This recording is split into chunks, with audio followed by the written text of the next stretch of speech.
आणखी भारतीय जनता पार्टीची वाट पाहिल तर माझा मूळ पक्ष नाही तर राष्ट्रवादी आहे तो जॉईन करून मी परत राष्ट्रवादीमध्ये उत्साहानं काम करेल.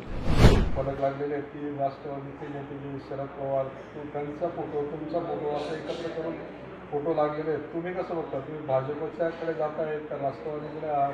त्या फोटोमुळे संभ्रम तयार होतो लोकांच्या मनात. भारतीय जनता पार्टीमध्ये प्रवेश करणार अशा स्वरूपाची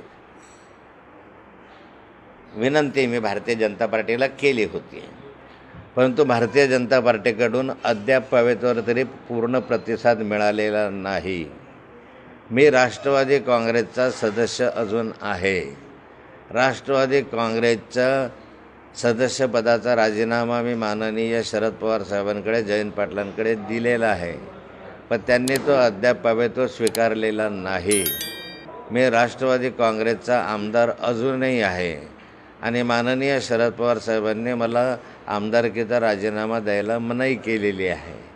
अशा स्थितीमध्ये मी आज आहे, पण मी काही दिवस आणखी भारतीय जनता पार्टीची वाट पाहिल तर माझा मूळ पक्ष नाही तर राष्ट्रवादी आहे तो जॉईन करून मी परत राष्ट्रवादीमध्ये उत्साहानं काम करेल.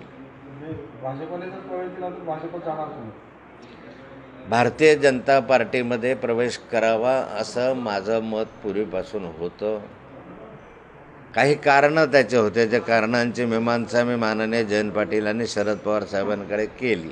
माझ्या काही अडचणी होत्या आणि त्या माध्यमातून मला भारतीय जनता पार्टी जॉईन करावं असं वाटलं होतं.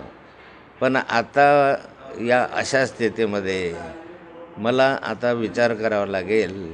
भारतीय जनता पार्टीचा फार काही चांगला प्रतिसाद मिळत नाही आहे आणि त्यामुळे आता राजकीय भवितव्यासाठी मला कुठला तरी निर्णय घेणं आवश्यक आहे आणि तो निर्णय मी या वाढदिवसाच्या दिवशी घेईल. रत्नागिरी 24 न्यूज चॅनलला आताच सबस्क्राइब करा आणि शेअर करायला विसरू नका.